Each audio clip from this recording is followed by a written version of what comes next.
छगन भुजबळ हे जनावर आहेत का? दंगल माजवण्याचा प्रयत्न भुजबळाच्या माध्यमातून सरकार करते की काय?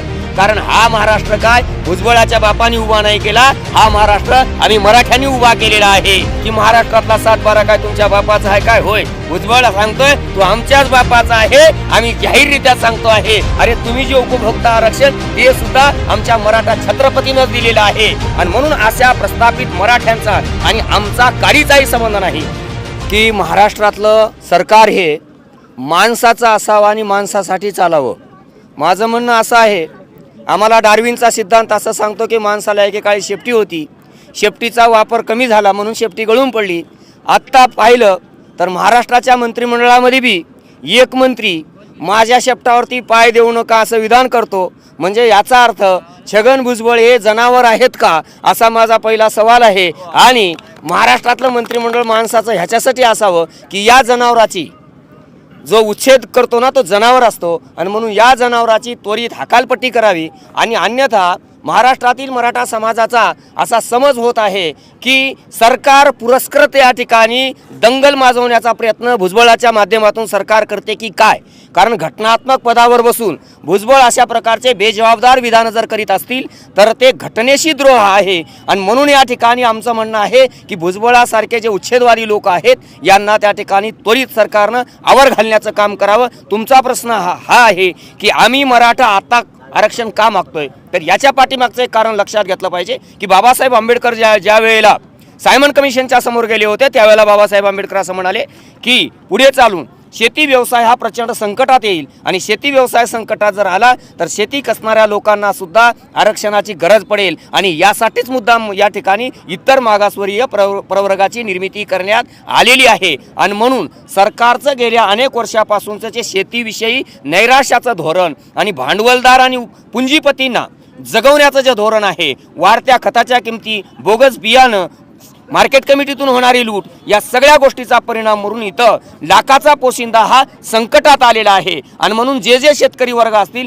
त्यांच्या रिझर्वेशनची सोय या ठिकाणी करण्यासाठी घटनेचं 340 कलम अस्तित्वात आलेला आहे. याचा वापर करून या ठिकाणी आम्हाला त्वरित इतर मागासवर्गीय प्रवर्गातून आम्हाला आरक्षण आमचंच आहे, आम्ही नव्यानं मागत नाही, आमचंच आहे. की जे तुमच्या चुकीच्या धोरणामुळं 67 वर्षापासून जवळपास माझा मराठा समाज या आरक्षणातून वंचित आहे, त्याचे गेलेले अधिकार त्या ठिकाणी त्यांना पुन्हा मिळवून द्यावेत अशी आमची एक मराठा समाजाचा उपेक्षित माणूस म्हणून माझी अशी सरकारला आग्रहाची विनंती आहे. आणि सरकारनं जर हा निर्णय नाही घेतला तर मग मराठे काय करू शकतात हे त्या ठिकाणी सरकारलाही दिसल आणि ते आम्ही दाखवून देऊ. पण आमचं म्हणणं असंच आहे की हा महाराष्ट्र सुरक्षित राहावा आणि तो मराठेच सुरक्षित ठेवू शकतात. कारण हा महाराष्ट्र काय भुजबळाच्या बापाने उभा नाही केला, हा महाराष्ट्र आम्ही मराठ्यांनी उभा केलेला आहे. आणि त्याच्यामुळं आम्ही कधीही याचा विध्वंस करू शकत नाही. म्हणून आम्ही शांततेच्या मार्गाने जातो आहे. कदाचित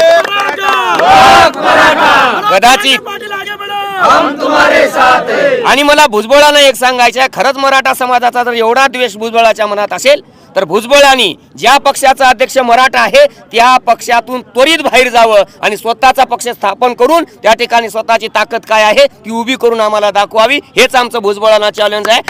तुम्ही आमच्या हाताखाली गुलामी करूच नका. ते म्हणतात की महाराष्ट्रातला 7-12 काय तुमच्या बापाचा आहे काय? होय, भुजबळ सांगतोय तो आमच्याच बापाचा आहे, आम्ही जाहीररित्या सांगतो आहे. कारण हा महाराष्ट्र फुले शाहू आंबेडकर यांचा आहे, छत्रपती शिवाजी महाराजांचा आहे, यांचाच राहणार. आणि देवेंद्र फडणवीसांनी किती जरी प्रयत्न केला तरी हा महाराष्ट्र हेडगेवार आणि गोळवलकरांचा होणार नाही याची खात्री या ठिकाणी आम्ही देत आहोत. वेगवेगळे चित्रपट, नाटकं यामधून मराठ्याची प्रचंड या मनुवादी साहित्यिकांनी बदनामी केलेली आहे. आणि त्याचा परिणाम म्हणून आम्ही म्हणतोय कुठला मराठा पाटील आहे की ज्यांनी त्या ठिकाणी स्वतःची जमीन ही तमाशावर उडवली? अरे तुम्ही हा पाटील सांगा की ज्या छत्रपती शिवाजी महाराजांच्या आदेशान्वये रांजाच्या कुलकर्णी पाटलाचे पाय तोडणारा हा मराठा समाज. एवढंच नाही, तुम्ही बळीबा पाटलाची नावाची जी कादंबरी आहे ती कादंबरी लोकांच्या समोर सांगा की ज्या कादंबरीमधून 18 पगड जाती आणि 12 बलुतेदार जातीच्या समाजाला, या मराठा समाजानं सोबत घेऊन जायचं काम केलं आणि आम्ही जर त्या ठिकाणी अत्याचार केले असते तर महाराष्ट्र पुरा पडला असता का, हे समजलं पाहिजे. अरे आमची संस्कृती वस्त्र फेडणाऱ्याची नाही, वस्त्र पुरवणाऱ्याची आहे, हे आम्ही अत्यंत जाहीररित्या सांगतोय. आणि जे कोणी विकृत बुद्धीचे असे असतील, जे कोणी मराठा समाजावरती विकृत बुद्धीमधून अशा प्रकारचे आरोप करत असतील, आम्ही त्याला हीन मानसिकतेचे म्हणून समजतो. कारण आम्ही स्त्रीकडं, ती कुठल्याही समाजाची असू दे, स्त्रीकडं स्त्री याच भावनेनं बघणारे आहोत, ती आमची आई याच भावनेनं बघणार आहोत. आणि म्हणून ज्यांनी कोणी सांगितलंय आम्हाला पेशवाईचं पुरतं वस्त्रहरण करायला लावू नका, कारण मराठ्यावरती आरोप करत असतेवेळी पेशव्याच्या काळामध्ये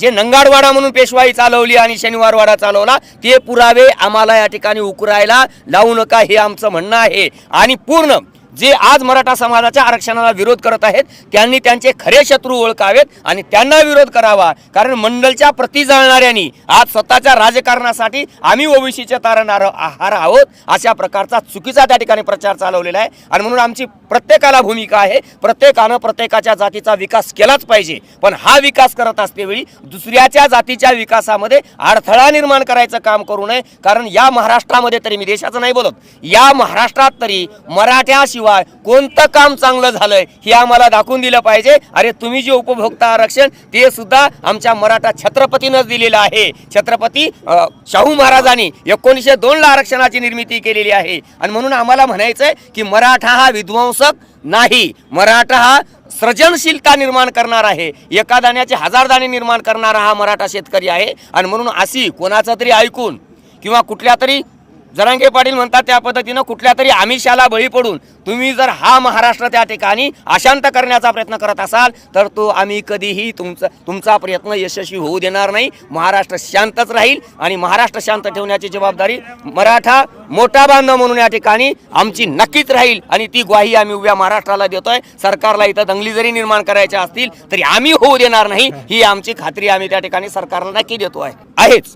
कारण महाराष्ट्रामध्ये आता जातीचा लढा निर्माण होण्यापेक्षा वर्गलढ्यामध्ये त्याचं रूपांतर झालेलं आहे.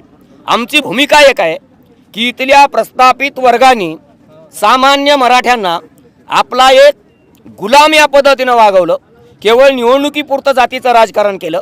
आणि म्हणून मार्क्स ज्याप्रमाणे सांगतात त्या पद्धतीनं या ठिकाणी वर्गलढा उभा टाकेल आणि त्या वर्गलढ्यात श्रीमंत, नवसरंजामदार, जे कारखानदार, बँका लुटलेले, या सगळ्याच्या विरोधात आम्ही त्याचं समर्थन नाही करत. कारण ज्यांनी आमची आर्थिक लूट केलेली आहे त्याच्या विरोधामध्येच हा सामान्य जो मराठा आहे ना, जो की छत्रपतीचा मराठा आहे, जो फुलेंचा मराठा आहे, फुलेच्या संकल्पनेतला, जो बाबासाहेबाच्या संकल्पनेतला मराठा. आणि एक गोष्ट लक्षात घेतली पाहिजे, इथला जो प्रस्थापित वर्ग आहे तो जातीच्या आणि समाजाच्या हिताला लक्ष देण्यापेक्षा वैयक्तिक हित संबंधावरती जास्त लक्ष देतो. आणि म्हणून अशा प्रस्थापित मराठ्यांचा आणि आमचा काडीचाही संबंध नाही. आणि जे प्रस्थापित मराठी आहे, जे सत्य दिसतात, त्यांना आमची विनंती आहे की आम्ही आरक्षण मागतोय 50% आतलं, आणि आमच्यासाठी मागतोय आरक्षण. तुम्ही मांडायची असेल भूमिका तर सामान्य समाजाची मांडा, अन्यथा कुणाचे आरक्षणाला धक्का न लागता आणि 50% वरचं अशी जर भाषा बोलत असाल तर समाज तुम्हाला त्या ठिकाणी तुमची जागा दाखवल्याशिवाय राहणार नाही. हे नवसरंजामदार, मी नेहमी माझ्या पद्धतीनं सांगतोय, हे सगळे नवसरंजामदार आमचे जे आमदार दिसतात ना, हे सगळे वांजोटे जनावर आहेत, ते आमच्या काहीच कामाचे नाही.